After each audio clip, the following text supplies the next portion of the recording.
Começando mais uma entrevista da semana aqui no portal Manchete Goiás. Felipe Andrade, tudo bem? Prazer tê-lo aqui mais uma vez. Tudo bem, Renato? Prazer mais uma vez, mais uma entrevista da semana, mais uma grande entrevista com um grande convidado. Não dá para perder. Já passaram por aqui Lorena Gomes, repórter da Record TV, delegado Manuel Vanderick, muito conhecido em todo o estado.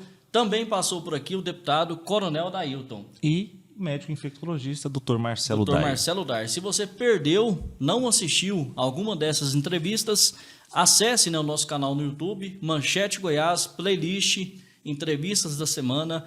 Você vai ficar muito bem informado de assuntos relevantes da nossa comunidade. Hoje o nosso convidado é quem, Felipe? Pastor Tiago Cunha, pastor da Church in Connection. Falei correto, pastor? Sim, sim. Bem-vindo ao Manchete Goiás. Muito obrigado, Renato, muito obrigado, Felipe, muito obrigado, Manchete Goiás, pelo convite. Estou muito feliz de poder estar aqui com vocês hoje, para ter esse momento aqui de bate-papo. Espero suprir a expectativa daquilo que foi gerado para esse momento. Tem que aprender a fazer aquela voz, Felipe, eu e você, né? Nosso convidado de hoje, pastor Tiago Cunha! Aí tem as palminhas. Vamos ajeitando com o tempo. Mas, pastor Tiago, é um prazer tê-lo aqui conosco. O pastor Tiago é conhecido aqui na cidade de Anápolis, né? Alguns conhecem o pastor Tiago, alguns conhecem a Church, alguns conhecem a igreja diferentona. Seja por um motivo ou por outro, pastor Tiago, a igreja Church, vem se destacando aqui na cidade de Anápolis. Como que se deu origem à Church? Ela veio para Anápolis quando? É uma ideia sua? Em que se baseia a Church?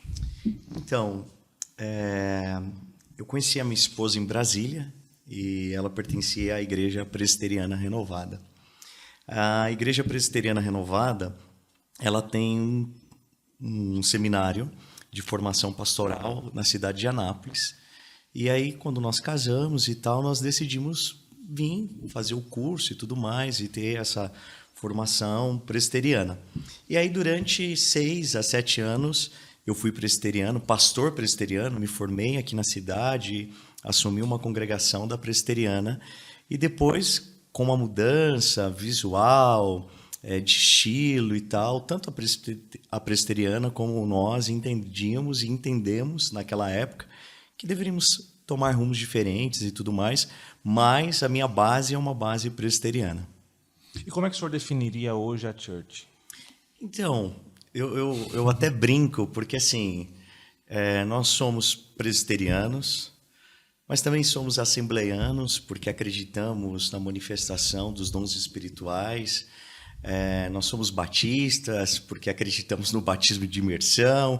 Nós temos um pouquinho de cada. Nós não nos definimos como, eu sou dessa forma. Na verdade, eu gosto de ver a multiforma de Deus agir, então nós fluímos por isso, essa multiforma. Aqui em Anápolis começou como, pastor Tiago? Saiu da presbiteriana, mais ou menos em que ano? Então, tem 4 anos que nós oficializamos. O nome da nossa igreja era gigante, era Igreja Presbiteriana Renovada Brasil Sul Church in Connection. Tinha que fazer um curso para falar o nome da igreja. Quando nós saímos, Church in Connection. E aí agora, na verdade, assim, as pessoas nos conhecem muito mais como Church do que Church in Connection. Então, quando nós saímos, e como nome, a galera e a igreja entendia que era um nome legal e tal, até brinco porque eu preciso agradecer o Jornal da Meia-Noite da Globo, porque as pessoas me perguntam como que surgiu o Church in Connection e tal. E eu fico pensando se eu tivesse subido ao monte, tido uma revelação, ou dormindo, parecido, sei lá, uns fios de conexão, mas foi muito louco, porque eu estava assistindo o Jornal da Meia-Noite e aí apareceu uma entrevista, a Geração Connection. Falei, cara, é o nome da igreja, Church in Connection. Então não tem nada de diferente, nada tão espiritual assim. Eu tenho que até agradecer o Jornal da Meia-Noite. Faz tempo que eu não assisto, mas eles contribuíram para o nome da igreja. Alô, Globo. Obrigado, Rede Globo. Pastor Tiago agradece. Qual foi o primeiro fato que chamou a atenção aqui na cidade? Eu tentei me lembrar aqui, mas não veio certinho o fato. Não sei, teve uma questão de animal na igreja? Eu acho que foi algo nesse sentido. Foi assim, eu ainda era da presbiteriana. eu nunca tinha ido para os Estados Unidos, enfim, aí eu, pela bondade de Deus, eu acabei indo com a minha esposa e tudo mais e tive contato com uma igreja norte-americana chamada Church Bar the Glades. E esse pastor, ele faz algo muito diferente, porque quando você fala, né, que nós conhecemos como pregação, você vai exercitar apenas a audição da pessoa. Você está pregando, então você está exercitando a audição. E aí, por exemplo, o pastor fala leão. Então você exercita a audição, mas você precisa exercitar a imaginação e trazer na sua memória o que você tem de relação com o leão. E aí, o que esse cara entendia e entende até hoje? Que ao invés dele ficar falando para você exercitar somente a audição e a sua imaginação ou a sua associação daquela palavra com alguma imagem que você viu ao longo da vida, ele decidiu então contextualizar e durante a pregação ele exercitar não só a audição, mas a visão também. E aí um domingo ele estava ministrando e ele entrou com um cordeiro na mão.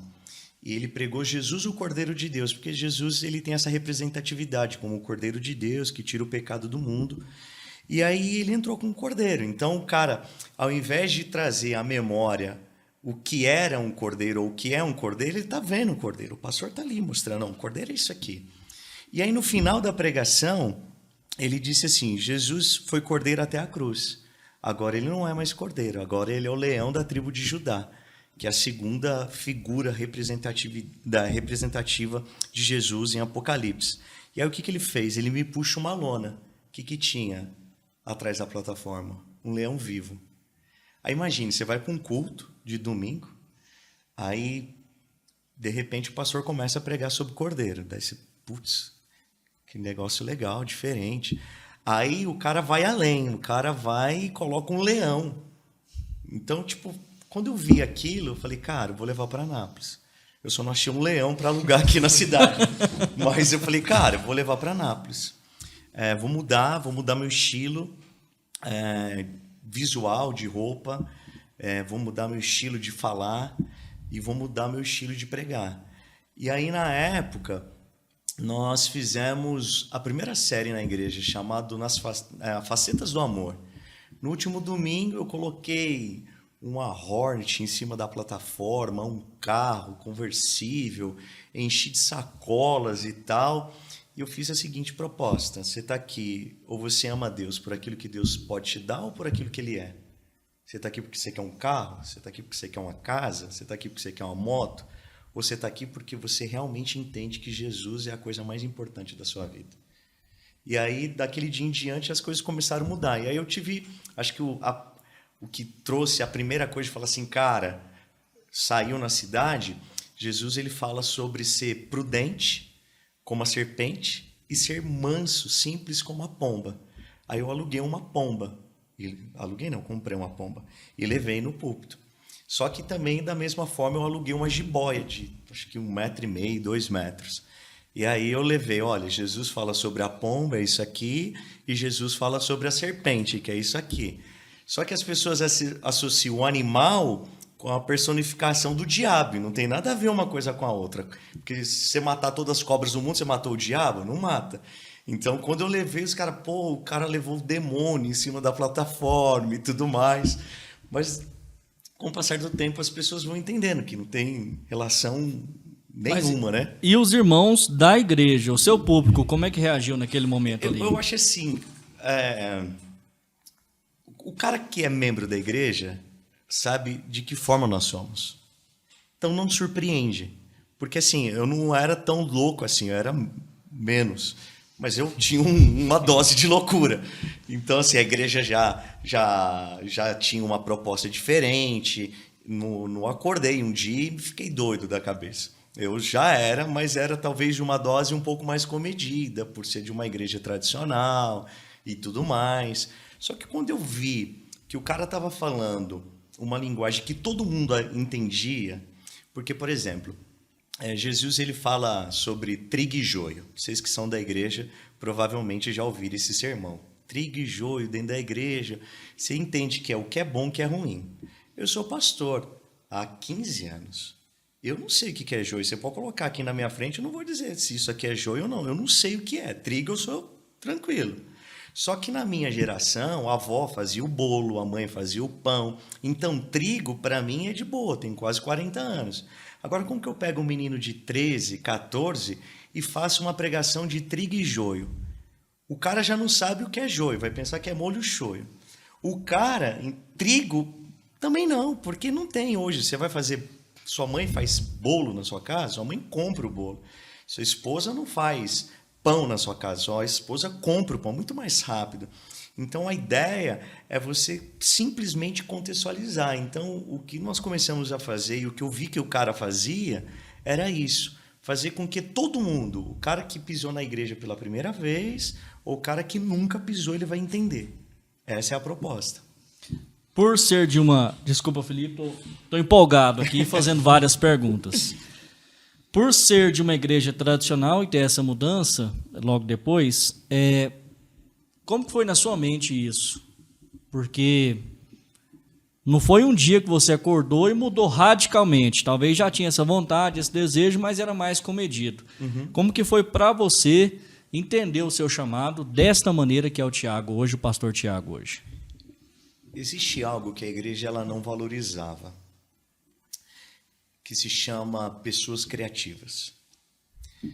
E a pessoa que é criativa, ela é criativa em tudo. Ela é diferente como se veste, ela é diferente como se fala.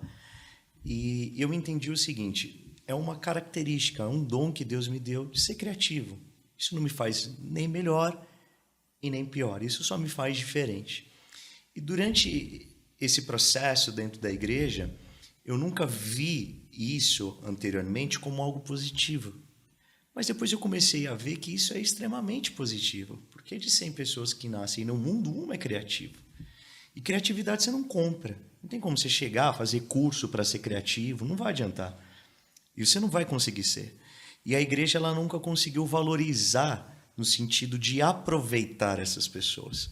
E quando eu me vi diante desse entendimento que eu era criativo, a única coisa que eu fiz foi deixar fluir o que eu sempre fui e que eu não entendia como sendo bom. Não no sentido de ser bom, mas no sentido do bom por ser criativo, o legal de ser criativo. Então foi esse processo que foi muito positivo, que abriu minha cabeça, que abriu minha mente. E com isso, o que a igreja faz? O que nós fazemos como igreja?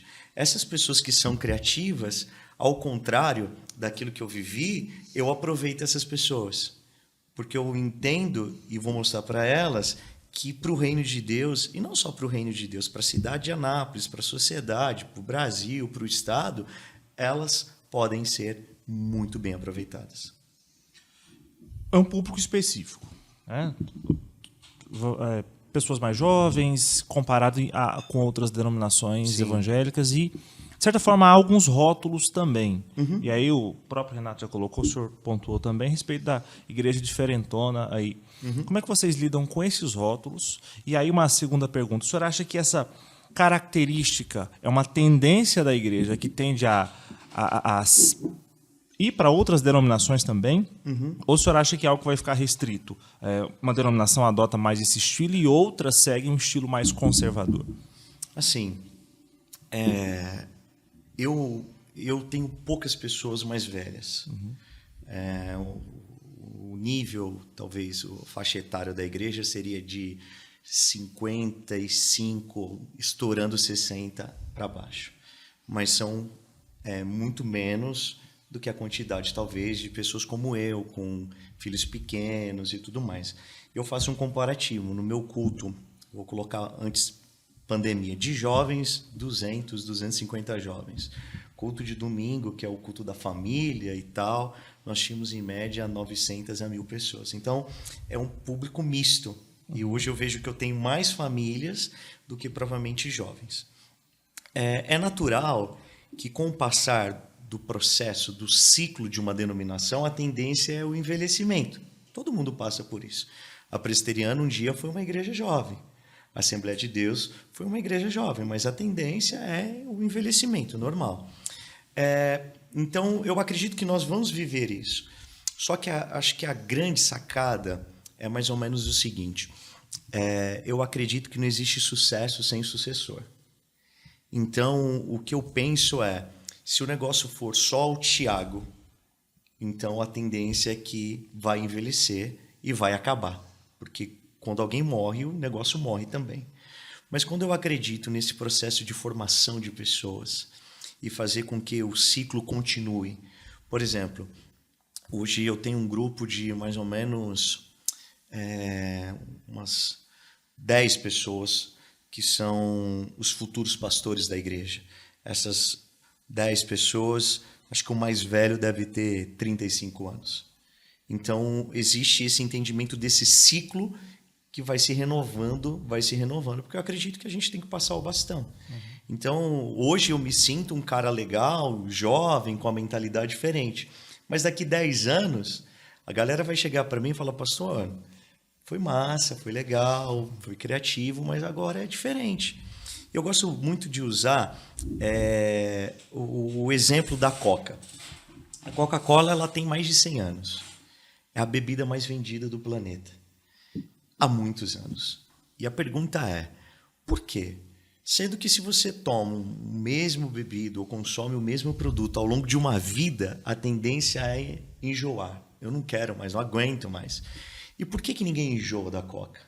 Porque a Coca ela descobriu uma sacada que é o que a igreja, não no sentido church, mas a igreja de forma geral precisa entender. Que é o seguinte, ela não mudou o líquido. A essência da Coca é desde a sua criação até hoje. O que ela mudou foi só a embalagem. Se ela ficasse naquela garrafinha até hoje, ninguém consumiria mais Coca-Cola. Mas ela mudou. Tem a de 600, tem a de 1,5 litro, tem a de 2 litros. No final do ano tem o urso polar, que é de 3 litros, e fica aquela euforia. Não muda nada, é a mesma coisa. Fala que o líquido da garrafa é mais gostoso e tudo mais. Rótulo com nome. Enfim, tem a zero, porque a Coca entendeu o seguinte, para que as pessoas continuem, eu mudo a embalagem, porque o mudar a embalagem é novo, mas na verdade é o velho. O que eu entendi eu prego o que Paulo prega. Pecado para mim é pecado. Lá na igreja, para mim, beber não é correto, valorizo a família, adultério é adultério, sexo fora do casamento, relacionamento com pessoas do mesmo sexo é pecado. Eu acredito nisso e nada vai mudar isso em mim. Porque eu acredito que a minha mente é cativa à palavra de Deus. A única coisa que eu fiz é simplesmente mudar o rótulo, a embalagem, mas a essência continua a mesma. Porque hoje a nossa geração é diferente. A nossa geração é uma geração tecnológica, a nossa geração é uma geração diferente. Nos vestimos diferentes. Hoje, a minha roupa está legal, mas daqui 10 anos a minha roupa vai estar ultrapassada. E não adianta eu querer usar a minha roupa de hoje, daqui 10 anos, porque ela vai estar ultrapassada, e assim sucessivamente. Então, eu acredito que a igreja que não entender isso, a tendência é morrer. Porque as pessoas morrem. Então, as pessoas vão envelhecendo, e na medida que vão envelhecendo, as pessoas vão morrendo, e com isso a igreja que tinha 100 vai ter 30. Depois de 10 anos tem 10. Depois de 10 anos tem 5. E qual que é o problema da igreja histórica? A igreja histórica ela tem muitas coisas boas. Eu gosto isso da minha esposa, que sempre quando você vai falar algo negativo, você fala o positivo também. Então, assim, é uma igreja fundamentada na palavra, uma igreja que não precisa provar nada para ninguém, que tem muitos anos de solidez, de permanência, de anúncio do evangelho e tudo mais. Só que se ela não entender isso, daqui 30, 40 anos acabou, fechou. Porque ela não é atrativa para os meus filhos, ela não é atrativa para os meus netos. E se não for atrativa para os meus netos, quando eu tiver neto, eu não vou ficar num lugar que seja bom para mim. Eu quero ficar num lugar que seja bom para eles, porque minha fé está alicerçada, deles não. Então é essa mudança que precisa ocorrer.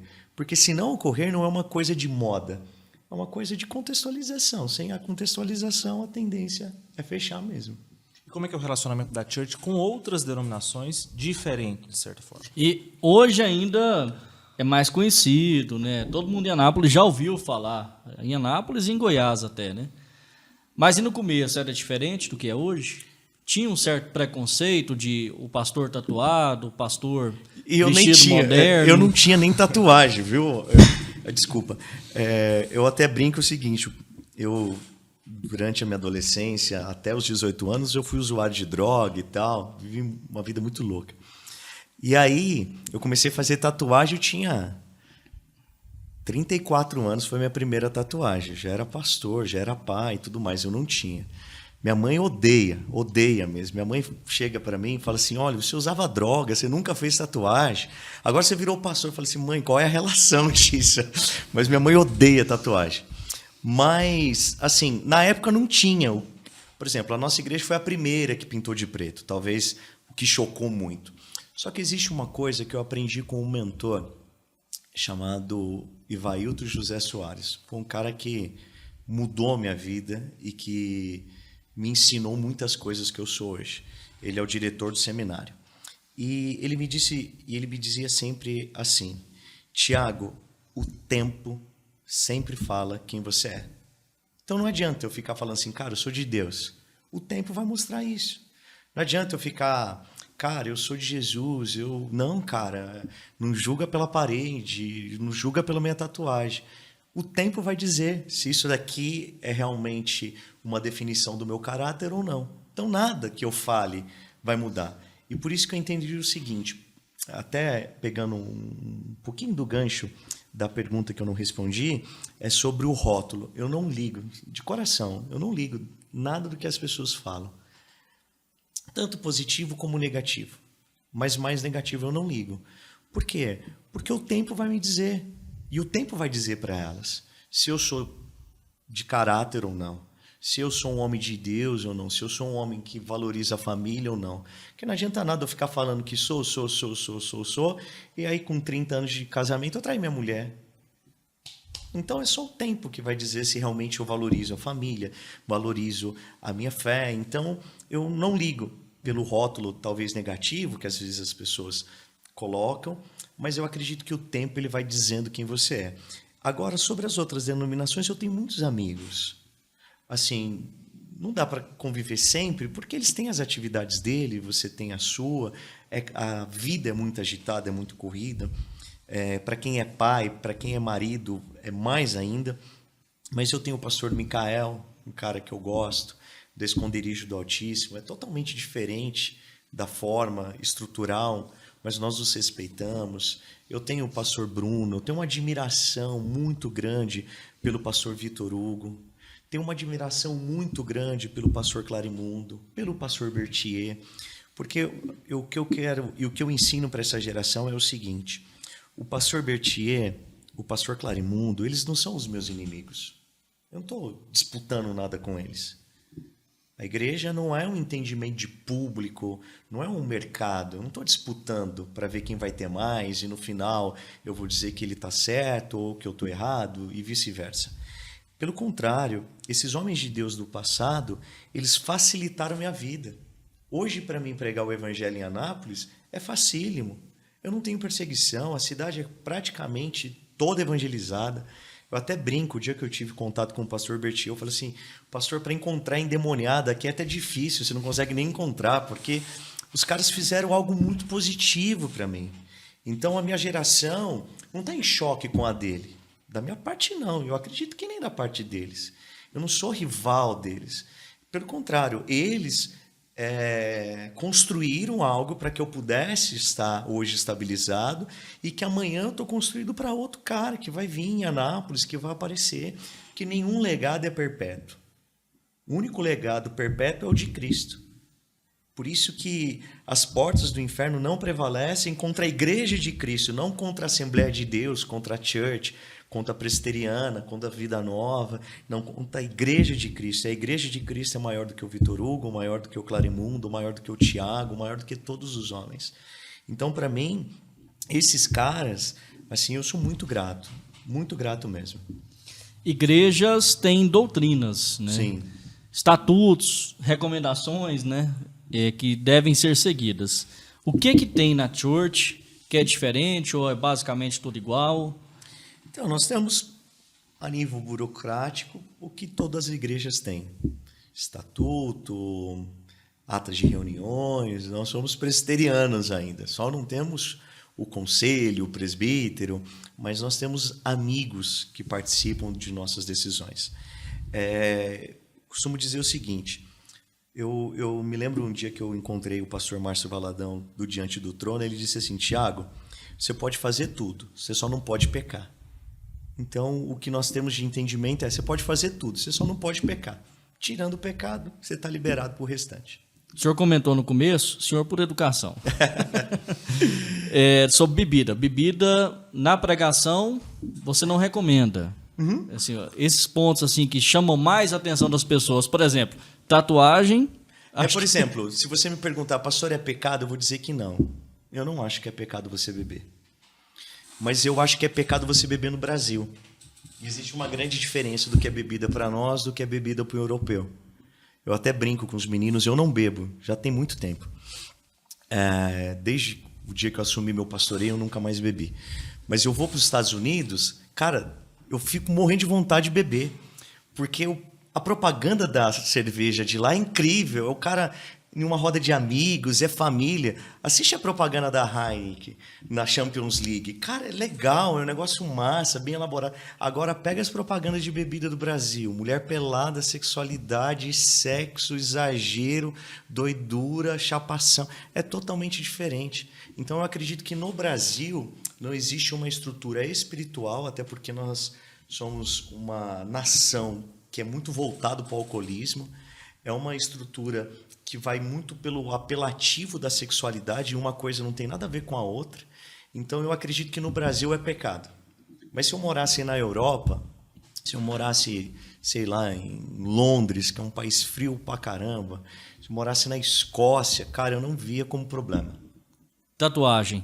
Jovens devem perguntar o tempo todo, né? Pode, não pode? Eu coloco o seguinte, existem duas situações que para mim são determinantes de fazer. Primeira, se o seu pai, se a sua mãe fala não, e você faz, você quebra o princípio pai e mãe. E a Bíblia diz, honre seu pai e sua mãe para que seus dias se prolonguem na face da terra. Segundo, se a sua mulher ou se o seu esposo fala não, a Bíblia diz que o seu corpo não te pertence e vice-versa. Vocês são um, então o seu corpo pertence à sua esposa e o do seu e da sua esposa a você. Segundo, se a sua liderança fala não. Por exemplo, se eu estou numa igreja que não acredita que se pode fazer tatuagem, eu vou fazer? Não, cara. Eu tenho que respeitar onde eu estou. Então, se lá já não me atende mais, eu mudo de igreja, só não mudo de reino. O reino de Deus continua o mesmo, só mudei denominacionalmente. Mas o que eu falo para os meninos? Eu fiz a primeira tatuagem com 34 anos. Eu paguei todas as minhas tatuagens. E antigamente tatuagem era barato, hoje é caro pra caramba. Cada sessãozinha é 400, 600, 700, de um bom tatuador 1.200. Então, para você fechar um braço, é muito dinheiro. Mas quem pagou as minhas tatuagens foi o meu dinheiro, o meu trabalho. Não foi a minha mãe, não foi o meu pai. E aí eu falo para os meninos que são adolescentes. Cara, se você pede dinheiro para sua mãe para fazer tatuagem, você está errado.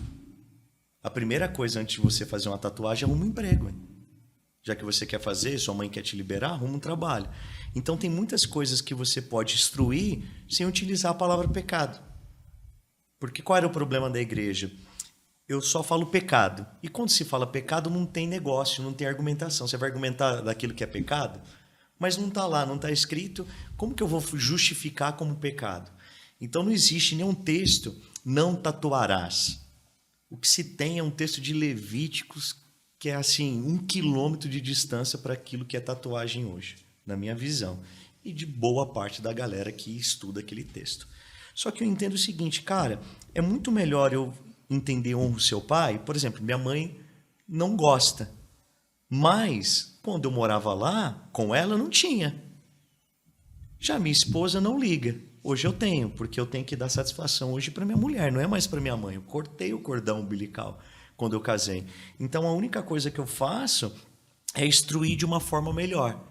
Como, por exemplo, o índice de tatuagem lá na igreja, você chega lá na igreja, não é todo mundo que tem tatuagem. Mas você vai ver uma boa parte que tem. Acaba influenciando alguns, sim, mas você vai ver que pessoas que têm braço fechado são bem poucos. Para não dizer, acho que tem 1 ou 2.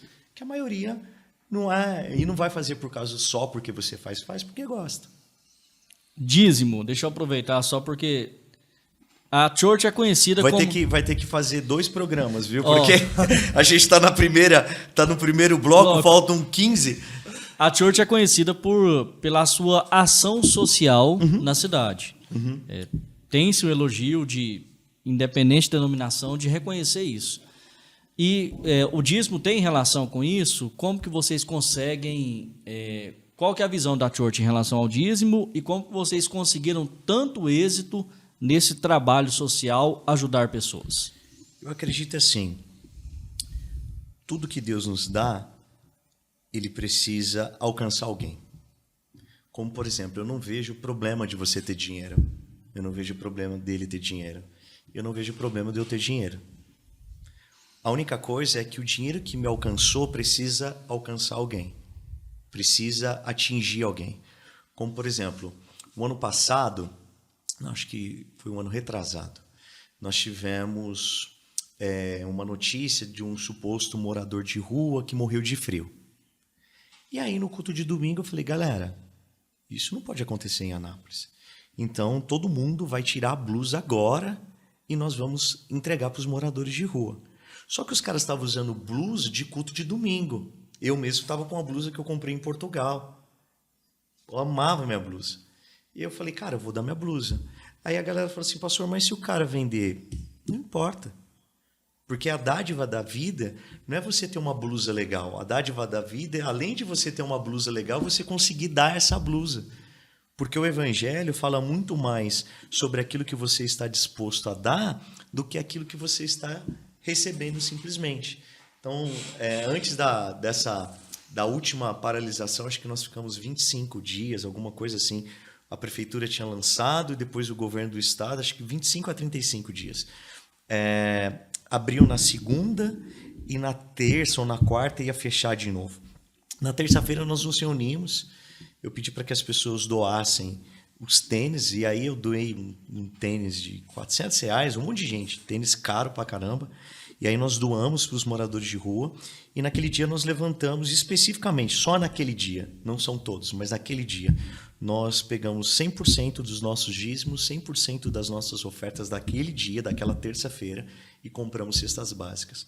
Nós conseguimos comprar em torno, não somente com dízimo e com oferta, mas com os outros empresários que depois foram dando, mais de quase 300 cestas básicas nós doamos naquele momento.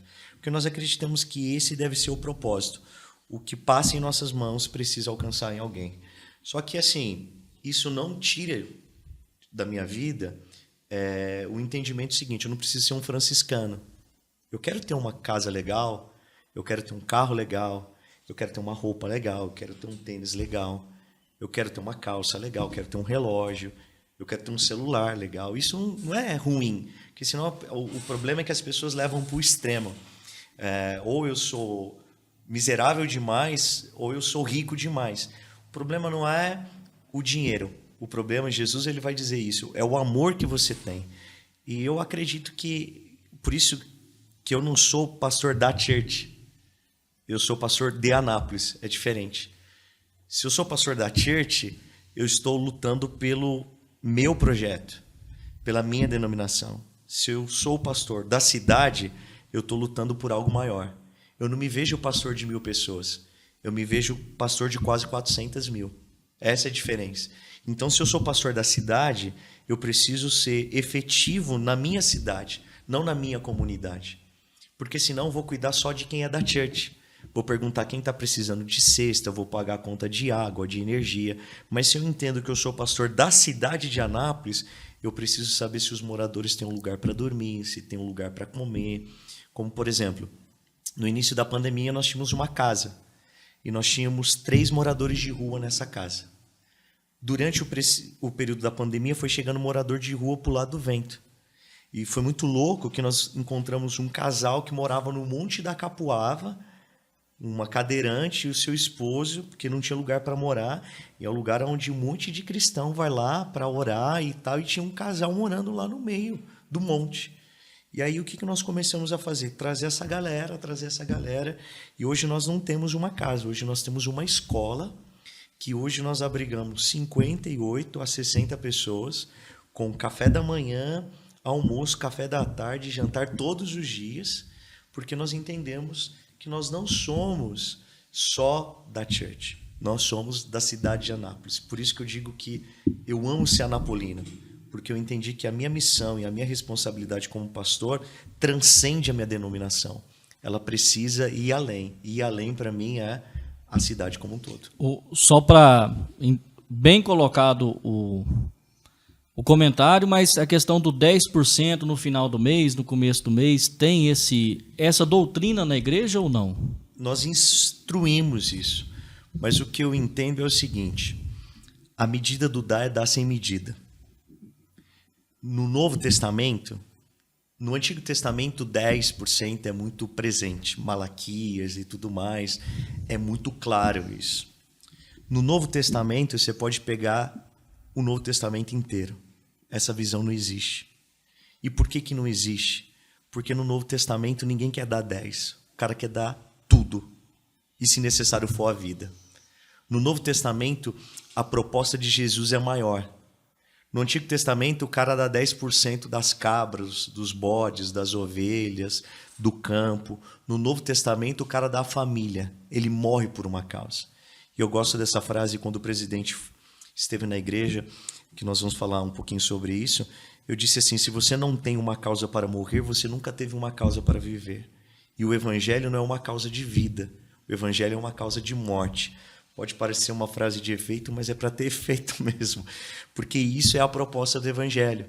No Novo Testamento ninguém quer dar 10, eu até brinco, 10% é coisa de criança. 10% é coisa de quem está começando na fé. Eu não quero dar 10, eu quero dar tudo. Ou é tudo ou é nada. Eu só não preciso dar no sentido de ir lá e falar, tá aqui. Mas isso já aconteceu no meu coração.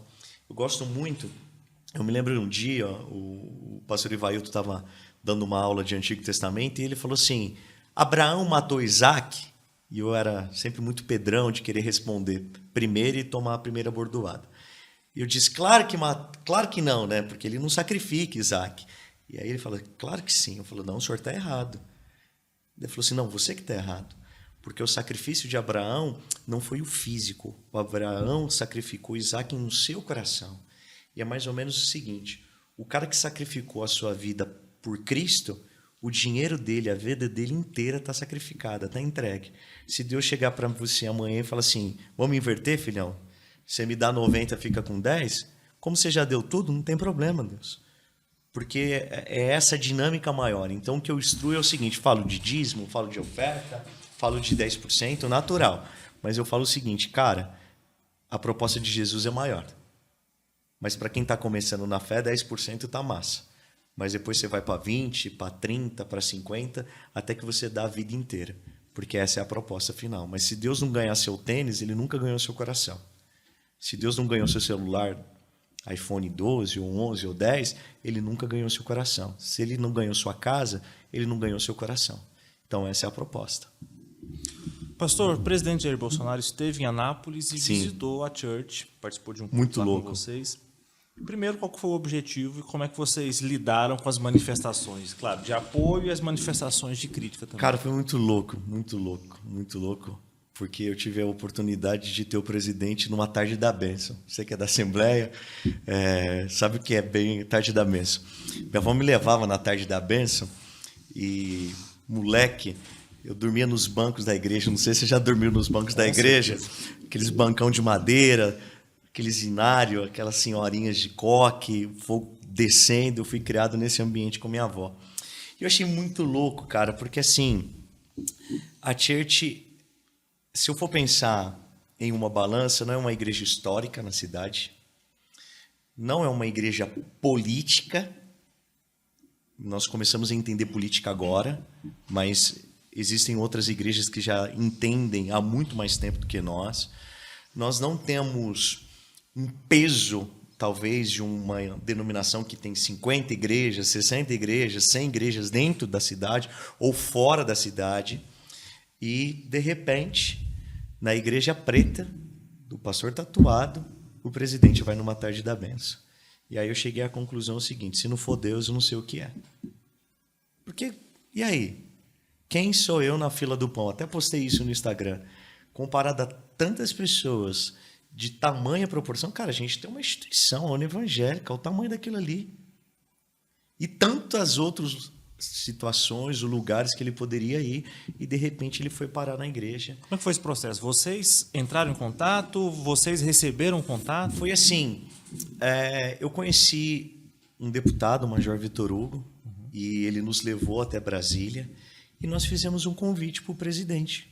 Tinha o vice-prefeito, o pastor Márcio, o pastor Washington, e nós fizemos um convite para que ele pudesse vir. Só que o Major Vitor Hugo, ou Vitor Hugo, ele já havia ido na igreja, e ele nunca tinha ido à igreja, no sentido de ir como frequentador de um culto. E aí, cara, foi muito louco que nós o tratamos como gente. Porque, assim, e eu posso me orgulhar disso. Quem está de fora nunca vai entender, até porque não tem como. Tudo que eu falar para quem está de fora, o cara nunca vai entender, porque está de fora. Mas quem está dentro da igreja sabe que eu nunca dei a palavra ou o microfone para absolutamente nenhum político na igreja. Nunca nenhum falou. Nenhum. O único que um dia eu disse, num domingo, muito antes dele vir, eu falei assim, olha, o dia que o presidente pisar na igreja, ele tem a palavra. Isso independente de quem fosse ou especificamente ele? Se fosse o Lula, não teria. Se fosse qualquer outro partido que não comunga com a minha fé, não teria. Você concorda 100% com o que o Bolsonaro faz? Não, porque eu não concordo nem 100% com a minha mulher que dorme comigo. Eu não sou bolsonarista ao extremo de entender que ele é Jesus e o salvador do mundo ou do Brasil. Mas eu entendo que é a pessoa ideal para o momento ideal que eu acreditava que precisava de alguém como ele. O que eu amo, até saindo desse entendimento e talvez da igreja, político, eu amo essa forma autêntica que ele é. Esse jeito dele. Porque se existe uma coisa que geralmente as pessoas não valorizam, é a autenticidade. E eu não posso te chamar porque você se adequa para o jeito que eu gosto. Eu tenho que te chamar do jeito que você é. Você é boca dura. Existe uma diferença também. Não sei se vocês já tiveram oportunidade. Carioca é muito expressivo. Por mais que ele não nasceu no Rio, mas ele morou muito tempo. Então, até eu falar palavrão, assim, São Paulo, tem palavrão que você fala, mas não é o palavrão em si. É a expressão, é o demais da conta. Paulista fala de forma diferente. Orra, tal. Enfim, carioca já solta um diferente. Enfim. Eu ia falar porra, mas eu tava me segurando para não falar. Mas é diferente, entende? Não é para nós que somos goianos, que hoje eu sou um goiano de coração, poxa, que palavrão, cara. Mas lá não, cacete, é diferente. É o regionalismo do Brasil, é o Brasil dentro do Brasil. Então, assim, essa autenticidade dele, para mim, é muito positiva. Eu gosto. Eu vejo isso como algo muito bom. É perfeito? Não é. Foi planejado e tudo mais? Não foi. E como que foi lá? Teve tempo para conversar? Cara, foi muito louco. louco. Os bastidores. Foi muito louco, porque assim, quando alguém dizer para você o seguinte, é mais fácil falar com o presidente do que com você, você fala assim, cara, você não sabe o que é falar com o presidente. Os caras chegaram na igreja no domingo, 23 pessoas, uma comitiva gigante, de domingo até quarta-feira. Eles fizeram um planejamento estratégico de segurança, tinha esquadrão antibomba. Cara, um negócio muito louco mesmo. Então, assim, foi muito rápido mesmo, até porque tinha muita gente, muitas pessoas ali. Foi um time de 2 horas. E uma pessoa da comitiva dele disse assim, o que vocês têm? Porque desde o dia quando o presidente assumiu a presidência até hoje, ele foi em 3 cultos mesmo, assim, de chegar e cultuar. E ele está indo na de vocês. O que vocês têm de tão poderoso? Cara, nada mesmo, e não tinha nada. E foi muito legal porque eu fui desse jeito, igual você está vendo hoje. Só que a minha calça estava até mais rasgada. Calça rasgada, camiseta, porque se eu valorizo a autenticidade, eu também preciso ser autêntico. E eu entendi o seguinte, quando eu fui na casa dele, lá se usa terno, então eu fui de terno. Mas como ele veio na minha casa, e foi muito legal que ele também veio muito tranquilo, porque esse é o nosso estilo. Então foi muito, muito legal. Foi um momento assim muito, muito incrível. Até porque eu me lembrei de uma senhora que orou muito por mim, que foi a minha avó. E eu amo esse texto, que não é um texto, é uma frase que eu tenho dito muito na minha vida. Uma gota de obediência resulta no oceano de fidelidade. Aquela senhora orou muito por mim. Eu era um usuário de droga, estava perdido, eu ia morrer. Tinha certeza que ia morrer. Eu fui jurado de morte, tinha um cara que ia me matar, estava escrito isso. Ou ele me matava ou eu mataria ele. E de repente, cara, o presidente da República, a figura mais importante da nação, a nível de decisões, de tomadas de escolhas e tudo mais, está dentro da sua igreja, numa tarde da bênção.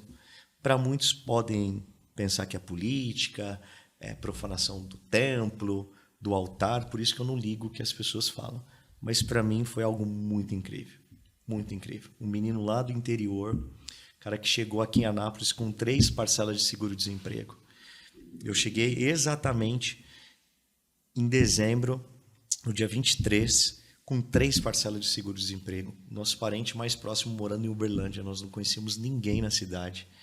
Durante muito tempo, eu trabalhei na Univangélica, eu entrava 12:30 na Univangélica, trabalhava até 10:30 da noite, eu e minha esposa. Eu sei o que é andar de TCA, que na época era TCA, já não é mais. Eu sei que é ir no terminal, comer um churrasquinho, que era o que nós tínhamos. Eu sei também o que é comer miojo com a minha esposa. Então, assim, para mim, foi como se fosse um flash. Eu sei o que é pegar um 3 estrelas, bater lá em São Paulo, comprar a bolsa à noite, a madrugada toda, à tarde, batendo o ônibus, voltando, no outro dia, ir para a escola, para o seminário, pegar o restinho de aula e depois ir vender bolsa na cidade. Eu ultrapassei o pai do Cris, porque eu vendi merenda, vendi caneta testa-nota, vendi bolsa, vendi carteira escolar, cara, vendi um monte de coisa, fiz um monte de gambira. Mas, cara, naquele dia, volto a dizer, para quem não conhece a minha história, para quem não sabe, para quem não é o Thiago, aquilo é política e não adianta eu querer provar que não é e tal, vai ficar um debate, profanou o altar, profanou o templo, fez política, endeusou o presidente, que se lasque o que ele pensa. Porque para mim, eu sei de onde eu saí, eu sei como eu cheguei em Anápolis e eu sei que aquele dia para mim fez muito sentido. Para os outros não ia fazer mesmo, porque talvez o cara já nasceu aqui, teve um pai bacana, enfim, mas eu sei que para mim fez muito sentido. E como é que é a relação da igreja como é que o senhor vê a relação da igreja com a política? E o senhor falou, por exemplo, se fosse o Lula, por exemplo, não iria. Assim, eu não daria o microfone, tá? Para ele. Sim, eu deixaria ele entrar e tal. Mas a igreja, ela abertamente, ela defende um posicionamento político em detrimento assim, do outro. Como é que é essa relação? Eu nunca vou te falar em quem você deve votar. Mas eu sempre vou falar em quem você não deve. É diferente. Então, meu posicionamento é o seguinte, eu sou formador de opinião. Se eu me calar e deixar o seguinte, filhão, decide o que você quiser, eu acredito que não é um bom caminho. Mas eu também não posso ser no sentido seguinte, você tem que votar, senão você sai da igreja. Ou você tem que votar, senão você vai perder seu cargo. Aí já é terrorismo. Mas eu acredito assim, olha, esse partido, o PT, ele não comunga com aquilo que a gente acredita. Aquilo que os caras querem não é bom para nós, não é bom para o país, então, cara, pula fora. Aí eu sou... Assim, eu até brinco que eu tinha um desejo, e tenho, um desejo de viver uma temporada fora do país. Queria dar isso para os meus filhos. Eu vou para os Estados Unidos e não falo nada de inglês. A única coisa é Coke, Big, Thank you, Bye. Mais ou menos isso. Então, o inglês é horrível. Eu posso dizer que eu nem tenho inglês. É só sobrevivência mesmo. E eu queria dar isso para os meus filhos. Ir lá, morar uns 6 meses e tudo mais. Eu tinha até pensado de o ano que vem. Só que, cara, eu me vi e me vejo não indo.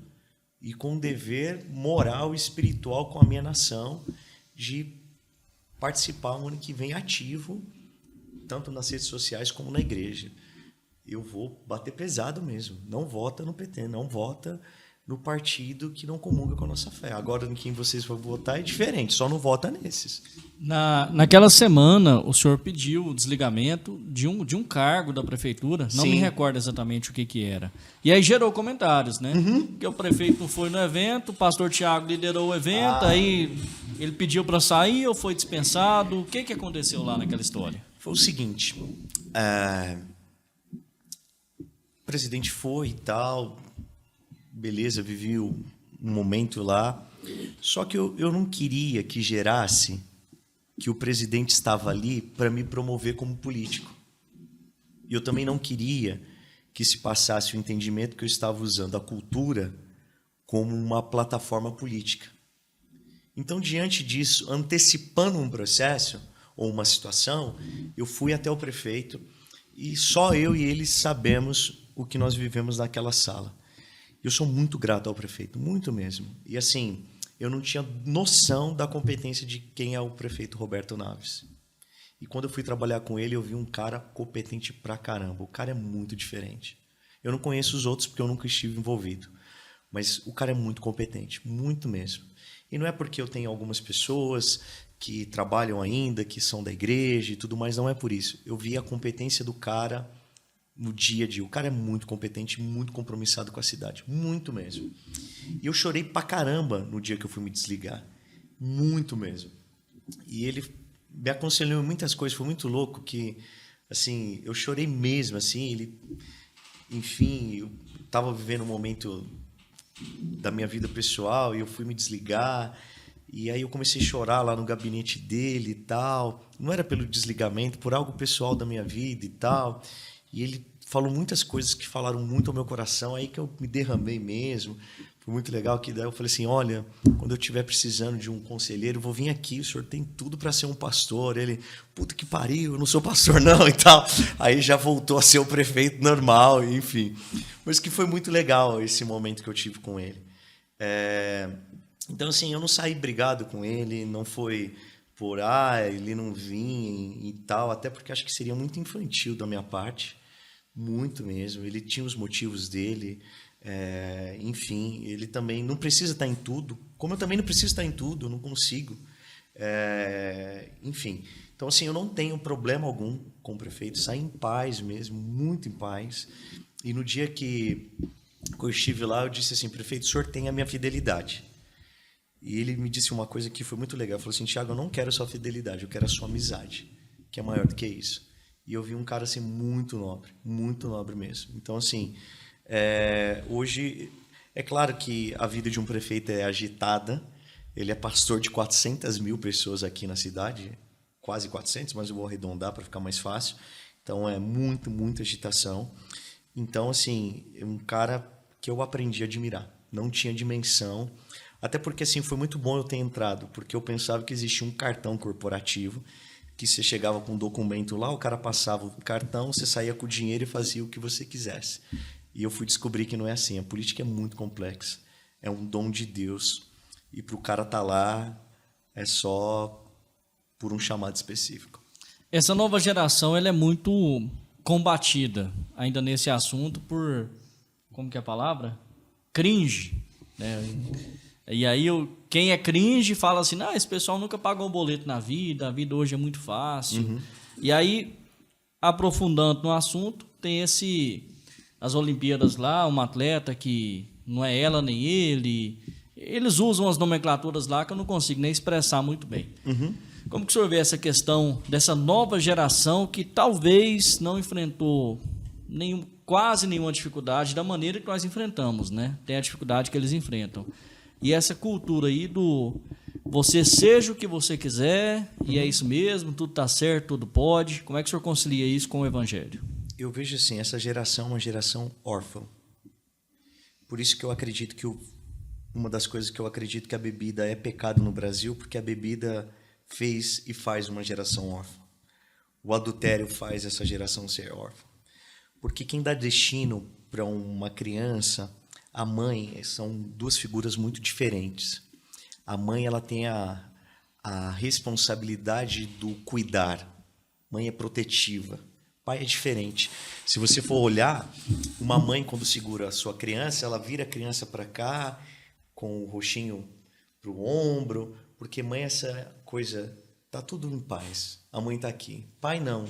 Pai, quando vai segurar a criança, você vira ela olhando geralmente para frente, porque é esse entendimento do destino. O homem dá destino. Essa geração de hoje é o reflexo dos homens de ontem, de homens que não foram homens de verdade, que pensavam que ser homem era simplesmente o trabalho, ser homem era simplesmente transar, que nunca valorizou a fidelidade de uma só mulher, de um só casamento, de uma só esposa, da valorização até que a morte venha separar, que entendia o seguinte, cara, eu não vou beber porque eu sou modelo da minha casa, eu sou modelo do meu filho. Então, essa geração é o reflexo não do hoje, essa geração é o reflexo do ontem. O problema não está agora, o problema está ontem. Porque essa geração, eu sou fruto de uma relação que não teve pai. E, cara, eu fui criado com vó. E fui criado com vô, que é outra mentira, muito mentira. No sentido, amor de vó, amor de vô, é amor de mãe, de pai, duas vezes. Mentira, cara. Eu não queria minha avó. Nunca quis minha avó. Eu queria minha mãe. Eu não queria meu vô. Meu vô não comunicava comigo. Por quê? É outra geração. Ele estava vivendo outra vibe da vida dele. Eu queria um pai. Eu queria um pai que não fosse perfeito. Que ninguém é perfeito. Eu não sou perfeito com meus filhos. Mas eu queria um pai para estar presente na minha vida. Eu não tenho a lembrança de um pai que foi na minha reunião de escola. Ou que sequer fez uma tarefa de escola. E eu só não me perdi nesse processo porque Cristo entrou na história. A igreja entrou na história. Então, o que eu acredito é o seguinte. Para que eu mude essa geração, eu preciso mudar a geração do hoje. Eu preciso mudar os homens de hoje. Do cara ser homem de verdade. Para dizer para o menino, dizer o seguinte, cara, você quer ter a tatuagem massa, né? Você quer ter o braço pintado, mas antes, cara, você precisa ter um trabalho. Você quer namorar? Beleza, mas antes você precisa entender que quem vai cuidar do seu lar é você. Você precisa ser um homem de verdade, um pai de verdade, o sacerdote de verdade. Então, essa geração eu nem culpo, saca? Eu culpo a geração anterior e o que a tendência é piorar, porque os homens deixaram de ser homem, porque homem não é transar com mulher. Às vezes eu pego muitos meninos lá na igreja com problema de sua identidade, que aí o cara fala assim, pastor, então se eu transar com uma mulher, eu sou homem? Eu falei, cara, o que me define como homem não é porque eu estou transando com uma mulher, não é porque eu estou me deitando com uma mulher. O que me define como homem é algo muito mais além do que isso. Porque a gente constituiu sexualidade simplesmente com quem você transa. Então tá fácil, todo cara que transa com mulher é homem? Não, ser homem é muito mais do que isso. Então, para mim, essa geração nada mais é do que um retrato de uma geração que não cumpriu a sua missão e que hoje não está cumprindo e que amanhã vai continuar de mal a pior. Porque diante de um menino que chega para você e diz assim, eu quero ser mulher, ele está me dizendo o seguinte, porque eu nunca encontrei um homem massa. Eu nunca encontrei um cara que foi incrivelmente massa na minha vida. Porque uma criança, ela não sabe discernir o que é bom ainda. E eu vou dizer o seguinte, filho, sabe por que você não vai passar batom? Porque o seu pai não passa batom. Esse é o processo de instrução. Sabe por quê, filha, que você não precisa ser uma mulher que hipervaloriza a força feminina? Porque eu quero dizer para você que você tem um padrão de homem na sua vida que quando você for casar, você não vai aceitar nada menos do que isso. Então, o que eu entendo é que o nosso desafio é mudar os homens de hoje para mudar o de amanhã. Porque os de hoje é o reflexo dos que não foram bem-sucedidos ontem. Entrando já na parte final, os próximos capítulos, os próximos anos. Houve quem dissesse que a vinda do presidente aí era nada mais que um ensaio para uma carreira política. Quais os próximos passos? Há essa iniciativa, esse desejo? Como é que é? Eu vou dizer o seguinte, há anos atrás eu nunca me vi tendo uma ponte com política e hoje eu tenho. Eu dizia que não teria, mas as pessoas mudam. O evangelho não muda, mas a sua forma de pensar, sim. Eu não vou dizer que não, mas eu também não vou dizer que sim. Eu vou dizer que hoje não. Hoje eu não me vejo candidato, mas já posso deixar assegurado para vocês e para os ouvintes que eu não pretendo e não vou sair para deputado estadual, para deputado federal. Eu acredito assim. Eu sou de uma mentalidade que eu me vejo como um apostador em Vegas. Nunca fui, mas eu me vejo assim, essa coisa bem cinematográfica de assim, ou você aposta tudo ou você não aposta nada. Eu não me vejo nem deputado estadual e nem vereador. Acho que um dia, se eu fosse realmente sair, falar assim, cara, eu vou sair, eu quero sair, ou eu vou entrar nesse negócio, ou seria para presidente, ou para governador, ou para prefeito. Esses 3 eu iria. Caso contrário, eu não entraria. É mais ou menos assim. Ou eu entro para ver que vai dar certo ou dar errado 100%. Eu não entro, vou ver e tal, vou aceitar ser um vereador. Não que seja baixo isso, por favor. Quem estiver assistindo, não me veja nem como arrogante e nem querendo dizer, rebaixou o governador, deputado. Não, pelo contrário. Eu vi o poder de um deputado federal, não tinha essa noção. Que eu levei um pedaço de papel lá para Brasília, de uma folha como essa, pedindo um valor para o deputado Vitor Hugo, e ele disponibilizou para a cidade de Anápolis R$250 mil numa folha de A4. Eu falei, cara, esse negócio é poderoso. Então, pelo contrário, eu vejo como importante o vereador, importante como deputado estadual e deputado federal. Mas eu falo do Thiago, a minha característica como pessoa. Se eu um dia falasse assim, vou entrar, seria prefeito, governador ou presidente. Caso contrário, não entraria. Pastor, o senhor comentou que quem está dentro entende, quem está fora não tem como entender, até porque não faz parte do processo. Como que é a parte do evangelismo de vocês? É muito digital, ou tem razão da pandemia? Como que vocês evangelizam para buscar aí novos corações, novas pessoas? Eu acredito assim, se você... É muito essa característica. Ou você faz tudo, ou você não faz nada. Porque o meio termo nunca vai ter uma mudança. Vai fazer, acho que uns 8 meses.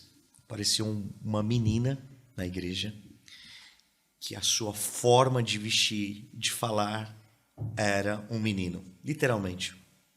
E se apresentava como menina. E não tinha como você achar que era uma menina.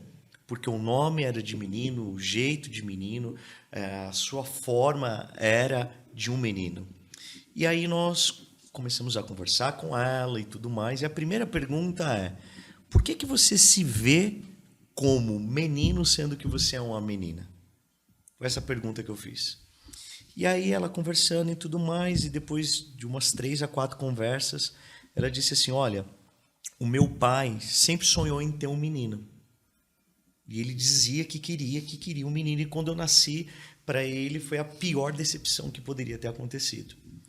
E aí, diante dessa decepção, eu entendi, mesmo não entendendo, que a forma como eu teria de honrar meu pai seria como menino, não como menina.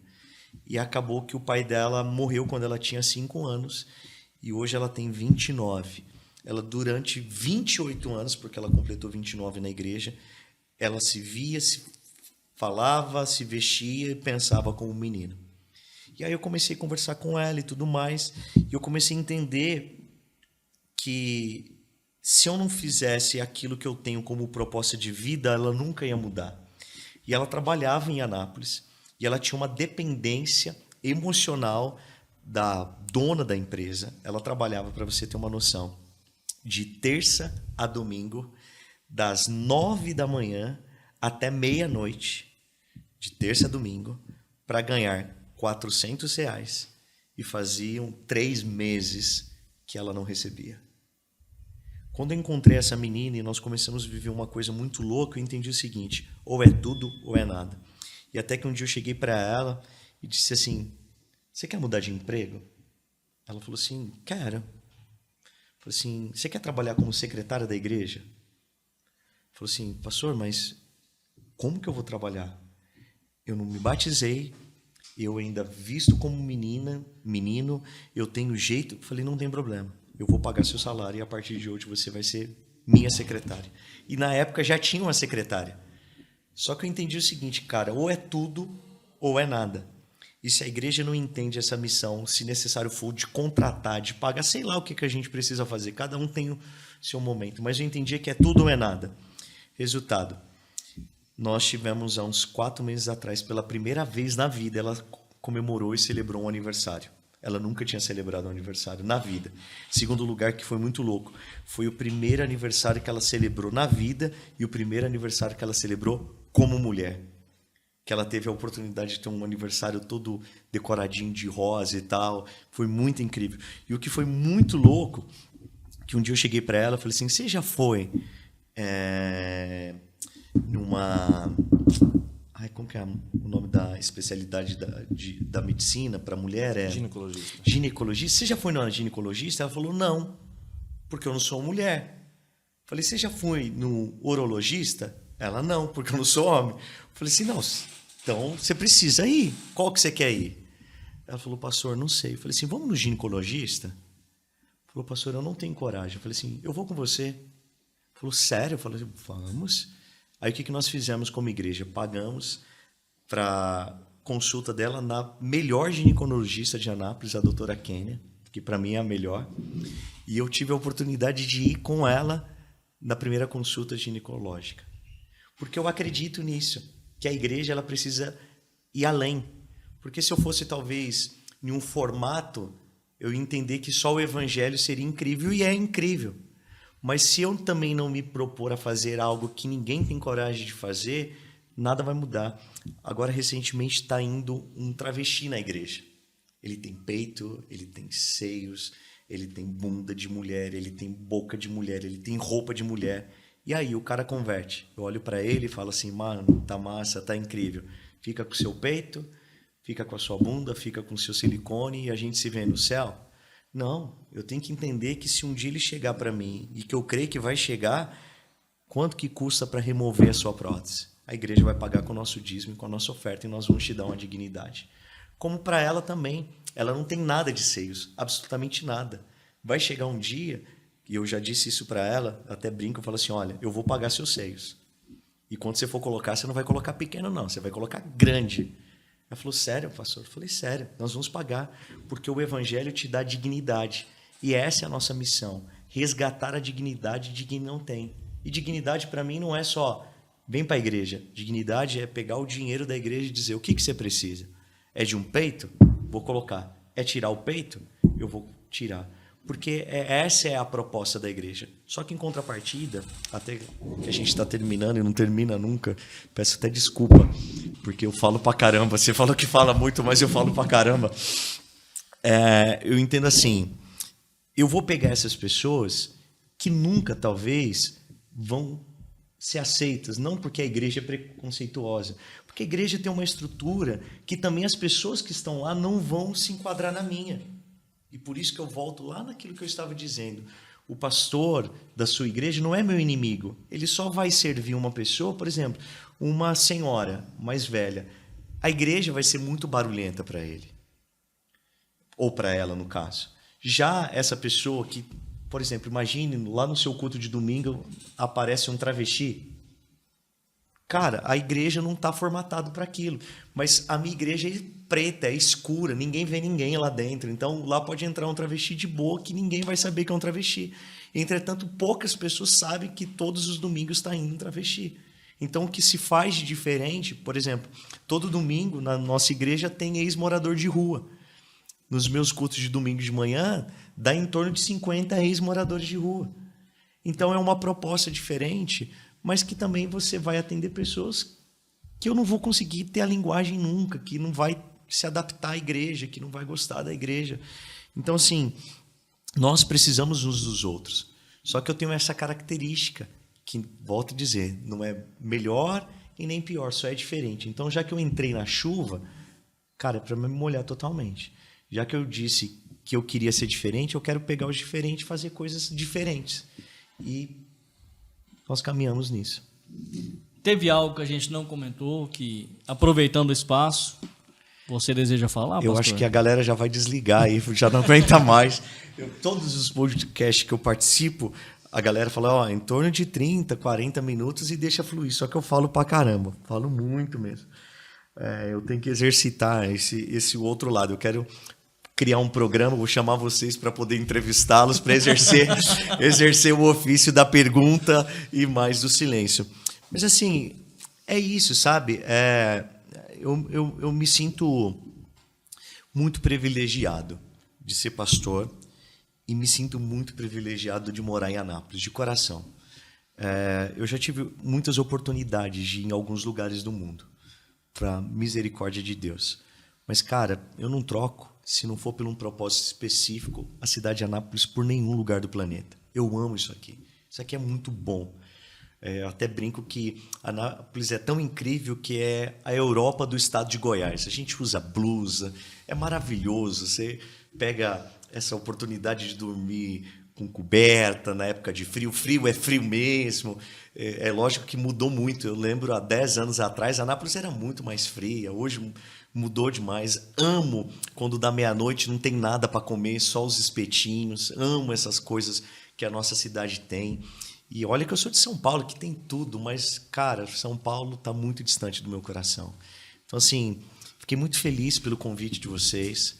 Fiquei muito feliz mesmo de estar aqui. Eu amo falar daquilo que eu acredito. Eu amo lutar por aquilo que eu acredito. E amo também falar. Falo demais, demais mesmo. Mas acho que falamos tudo. Pastor Tiago, até aproveitando o espaço também, a questão dos cultos, né? Redes sociais da igreja, fica à vontade. Então, a gente é tão diferente que a gente só se move no Instagram. A minha divulgação, o nosso meio de falar quem somos, o que fazemos, como agimos, é o Instagram. Então, tem o Instagram da Church in Connection, tem o meu também, que é tiagocunha.cc. Quando você olhar lá dos pastores.cc, Church in Connection é a abreviação. E tem, assim, a gente tem uma expressão que nós utilizamos, que é a igreja que nunca dorme. Que nós somos uma igreja muito ativa. Ao ponto, assim, eu vou à igreja só domingo. Eu não vou na quarta, eu não vou na sexta, eu não vou no sábado, eu só apareço na igreja no domingo. Porque, volto a dizer lá o que eu estava falando no início, não existe sucesso sem sucessor. E eu queria deixar isso muito bem claro. A church não é a figura de um homem só, por mais que esse homem represente a igreja. A igreja é a figura de muitas pessoas. Por isso que quando as pessoas me perguntam quantos membros eu tenho na church, eu não digo 1000, eu digo em torno de 600, porque a igreja tem mais de 600 voluntários. A casa de passagem não é o Tiago. A casa de passagem é o pastor Divino, que todos os dias está ali cuidando de 58 moradores de rua, que é pancada. Eu falo como proposta da igreja, mas ali existe um homem que merece mais crédito do que eu. Eu tenho um culto de adolescentes às sextas-feiras, que assim, eu não faço noite do cabelo doido, noite do videogame, noite do Atari. Cara, é culto como de domingo, que dá em torno de 150 a 200 adolescentes. Que hoje é o projeto que daqui 10 anos, mais da metade dos nossos próximos pastores foram os adolescentes da igreja atual. Que eu não apareço ali, que tem um pastor, que é o pastor Daniel, que faz um trabalho incrível. Eu tenho o sábado, que tem o pastor Edmar, que não é pastor, que está sendo formado, que é o Edmar, que faz um trabalho incrível. Tem na quarta. Se você for na quarta-feira, você precisa ir na quarta, cara. Na quarta é a Assembleia de Deus, meu. É corinho, é hino, igual a Assembleia de Deus, do jeito da Assembleia de Deus. Nós temos o pastor Isaac, que tem a característica dele, que não precisa ser igual a minha. A maioria dos pastores da igreja tem tatuagem. Todo ano tem ordenação. Já era para ter acabado e eu continuo falando. Né? Mas fique à vontade, pastor. Todo ano tem ordenação de pastores. E todo ano de ordenação, os pastores que vão ser ordenados faz a tatuagem da ordenação. Não é obrigatório, tá? É uma coisa opcional. Mas a gente gerou uma cultura que os pastores que vão ser ordenados faz lá um desenho pequeno, gente que nunca fez, faz, quem não quer fazer, não faz. O pastor Isaac nunca fez, já vai fazer 3 anos que a gente tem isso. Ele nunca quis fazer e nem por isso ele deixou de ser pastor da igreja. Porque ser pastor da igreja não precisa ter uma tatuagem. É apenas uma cultura de quem gosta e faz. Todo ano a gente tem um pastor, a tatuagem pastoral. Mas é essa diversidade que eu acredito. Que se o cara quer usar terno, cara, você pode usar terno na igreja. Você quer usar gravata, você pode usar gravata. Eu não uso, mas não significa que eu não vou respeitar você que usa, não significa que eu não vou valorizar porque você é diferente, porque você gosta de um hino do Inário. Eu amo os hinos do Inário, eu gosto, sabe? Eu fui criado na Assembleia de Deus, monte, vigília, sexta no monte, sábado na vigília. Eu sou do manto de revelação, eu amo essas coisas. A única coisa é que eu só mudei essa parte visual, mas continua a mesma essência. Então, quando perguntar para você, e o pastor, ele é churchiano com coração de assembleiano, tá? Ele saiu da Assembleia, mas a Assembleia não saiu dele. Um grande abraço, pastor Tiago, Felipe. Obrigado, pastor, abraço. pela atenção, por estar aqui com a gente mais uma vez. Obrigado. Grande abraço. E, próxima semana, mais uma entrevista especial, um convidado especial aqui no Manchete Goiás, na sua entrevista da semana. Um grande abraço.